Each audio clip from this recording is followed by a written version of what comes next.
देख पिलाने आम पूर्व क्लास रे पाठ नंबर 7 को आलोचना करदे। पाठ नंबर 7 हूँ क्षेत्रफल धारणा। तो जो मैंने से क्लासटा देखिन प्रथम से क्लास देखी दियो, तापर ये क्लास देख। तो आज क्लास रे आम से पाठ नंबर 7 रो जो अभ्यास अच्छी अभ्यास प्रश्न गुड़िक आम आलोचना करवा। एक नंबर कौन यही चित्रटी को संपूर्ण कर और यार क्षेत्रफल को कोठरी संख्यार लेख। जमी देख अधा चित्रटी अच्छी कौन कर से जो भाया अच्छे दी पट से भाया पूर्ण कर सारा क्षेत्रफल टी लिख। ये 2 नंबर से यही चित्रटर प्रत्येक छोट घर क्षेत्रफल 1 सेंटीमीटर। चित्रटी को संपूर्ण कर जेपरी चित्रटर क्षेत्रफल हम के 9 वर्ग सेंटीमीटर। बुझिपारानी है ये कौन करटा कर। देख 3 नंबर कौन क्यों क्षेत्रटर क्षेत्रफल अधिक लेख स्केल साहाय्य दैर्घ्य को मापी पार है। तुम स्केल साहाय्य कौन कर ये दुईटा चित्र को मापिब दैर्घ्य प्रस्थ को मापिब क्षेत्रफल केमी बाहर दैर्घ्य गुणन प्रस्थ से कौन कर आयत चित्र क्षेत्रफल सूत्र हूँ दैर्घ्य गुणन प्रस्थ आ वर्ग चित्र होते सब सामान बाहु गुणन बाहु। ताल ये जो दुईटा चित्र देखुच ये हूँ कौन आयत चित्र तेणुक स्केल कौन कर दैर्घ्य मापिब प्रस्थ मापिब गुणिक ये लिख। बुझिपारानी तापर देख 4 नंबर कौन कौन 4 नंबर कौन आस निम्न क्षेत्र गुड़िकर क्षेत्रफल निर्णय करवा और सही चित्र तले दि जाइथिबा कोठरी रे लिखा। जमीक आमको आगुरी देदेछि माने दैर्घ्य देदेछि है बाहु मानकर दैर्घ्य देदेछि। प्रथम चित्रटी कौ चित्र आयत चित्र, द्वितीयटी वर्ग चित्र, तृतीयटी वर्ग चित्र, चतुर्थटी वर्ग चित्र। कहीं ये 3टा चित्र होती बाहु गुड़िक सामान अच्छे। ताले आयत चित्र क्षेत्रफल सूत्र हूँ दैर्घ्य गुणन प्रस्थ आ वर्ग चित्र हेले बाहु गुणन बाहु। कौन कर प्रथम चित्र क्षेत्रफल के बाहर कर 8 गुणन 5 से 8 पंचा 40 वर्ग सेमी। ये कौन लिख ना वर्ग सेमी सब वर्ग ये शब्दटी को व्यवहार कर जो क्षेत्रफल बाहर कर। ये जो द्वितीय चित्रटी अच्छी द्वितीय चित्र हूँ वर्ग चित्र आर क्षेत्रफल के बाहर ना बाहु गुणन बाहु। ताले 8 गुणन 8 हूँ 64 वर्ग सेंटीमीटर। बुझिपारानी से 12 गुणन 12 हम के 144 वर्ग सेंटीमीटर। 3 गुणन 3 से 9 वर्ग सेंटीमीटर है। ये कौन कर क्षेत्रफल निर्णय कर तल कोठरी गुड़िक लिख। तापर 5 नंबर कौन गोटे आयत चित्रर सीमा रेखा उपर गोटे कोणरू आरंभ कर 1 सेंटीमीटर व्यवधान रे बिंदु दिगला परस्पर विपरीत बिंदु गुड़ी को जोग करने द्वारा उत्पन्न क्षुद्र कोठरी गुड़िकर संख्या है केते ना 30 टी। तुम ये छोट छोट कोठरी या माने ग्राफ कागज जमी कोठरी या से तापर कौन से ही क्षेत्र लंब प्रस्थ केते होइथाइ पारे 3टा अच्छी क ख ग अच्छी।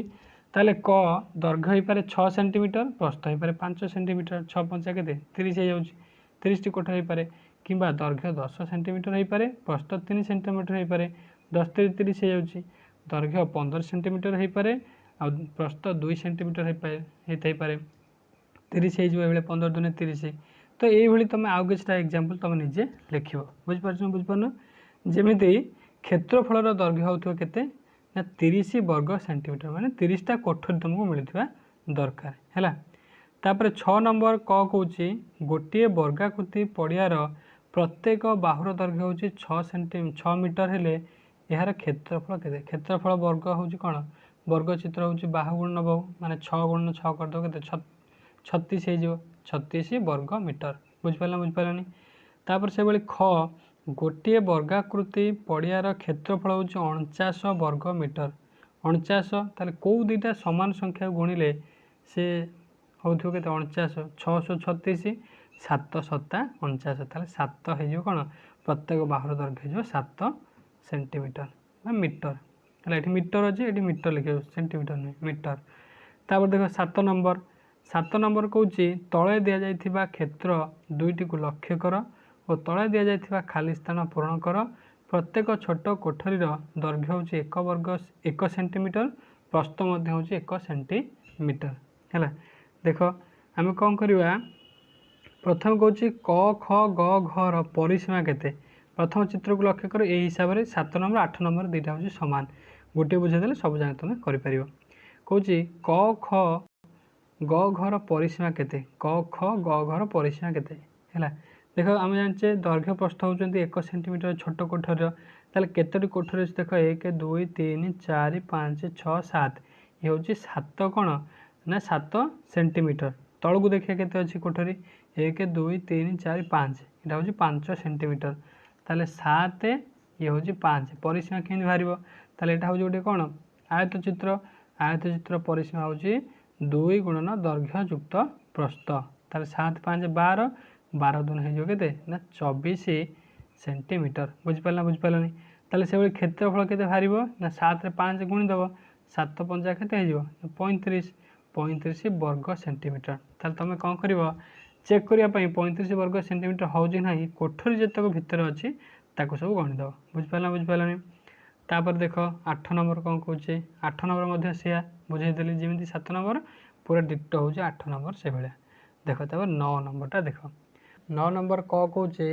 समान क्षेत्रफल और असमान परिसीमा विशिष्ट दुईटी क्षेत्रर चित्र ग्राफ कागज तैयारी कर गोटे ग्राफ कागज आणव ना सेम तैयारी करदेव कारकाटी कौन कर ना सामान क्षेत्रफल हो कि असमान परिसीमा हो गोटे उदाहरण नहीं जावा मनकर प्रथम चित्रटी आम तैयारी करवा तार दैर्घ्य नहीं जावा 4 सेंटीमीटर प्रस्थ नहीं जावा 3 सेंटीमीटर है मन रख ना खातार कहूँ सागे सागे लिख तापर द्वितीय चित्र नब दैर्घ्य नब 6 सेंटीमीटर प्रस्थ नब 2 सेंटीमीटर बर्तमान ये दुईटा चित्र आम कौन कर क्षेत्रफल बाहर करा कोठरी गणव के ना आम कौन कर कोठरी जब न गणव डायरेक्ट कौन कर सूत्र पकईदेव दैर्घ्य गुणन प्रस्थ ताले प्रथम चित्रर क्षेत्रफल हो दैर्घ्य गुणन प्रस्थ मैंने 4 गुणन 3 समान हो 12 वर्ग कौन हो सेंटीमीटर है तापर द्वितीय चित्र क्षेत्रफल के 6 गुणन 2 आम दैर्घ्य 6 प्रस्थ 2 के 12 वर्ग सेंटीमीटर ताले आम ये देखिले आम क्षेत्रफल दुईटा चित्र सामान रहा मैंने 12 वर्ग सेंटीमीटर